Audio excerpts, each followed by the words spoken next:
Rose, amazing job on this film. I loved it so much.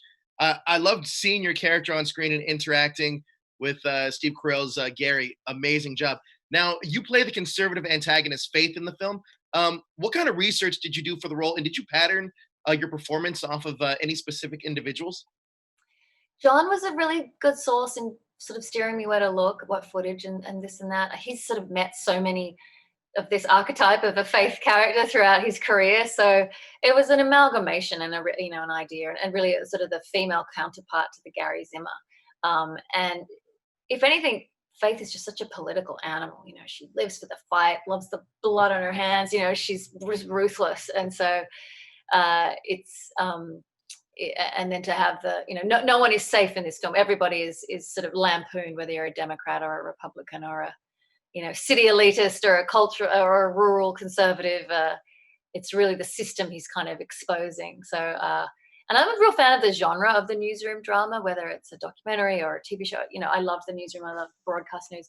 So I was really excited to do that genre. It was, I'm a huge fan of the message of this film too, and just taking that rural small town and infusing it with money, and then you kind of get to see all these kind of characters come out and do their thing. But it's been stated that your character is kind of a product of the male-dominated Republican scene.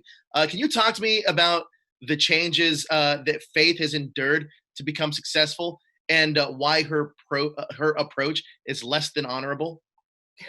Well, I think it's a matter of opinion whether she's less than honorable. I think in a way she's quite honest about her brutality, whether you agree with it or not. I'm not saying that I do, but she's, if nothing, a pretty good political beast.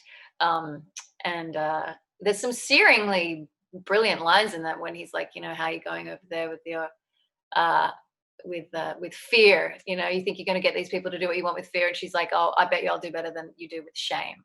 And Right. it's a great encapsulation of sort of the problems with both sides of the political divide. Now, can you talk to me about your timing and chemistry with Steve Carell? Because your interactions in the movie are amazing. I love seeing the two of you guys on screen just going at it. It's so much fun. I'm such a fangirl of his. I've had an acting crush on him forever, and I was very nervous. My first scene, I had to lick his face.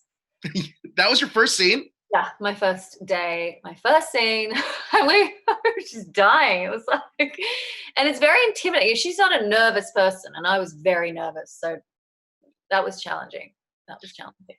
It's amazing. Now, what drew you to the film? And can you talk to me about John's directing style? And you said he was a great source of information for infusing you guys with the knowledge for your characters. Yeah, he's so collaborative, very enthusiastic, high energy, and it was a fast job. It was very quick, not much time. It wasn't a big budget, so and the experience of it paralleled the storyline in that we were a group of people from Hollywood and New York coming to a small rural town in Georgia, very much like the plot of the movie of these elitists from Washington and LA and New York coming to a small rural town in Wisconsin. So it wasn't hard to sort of believe in the circumstances that were happening.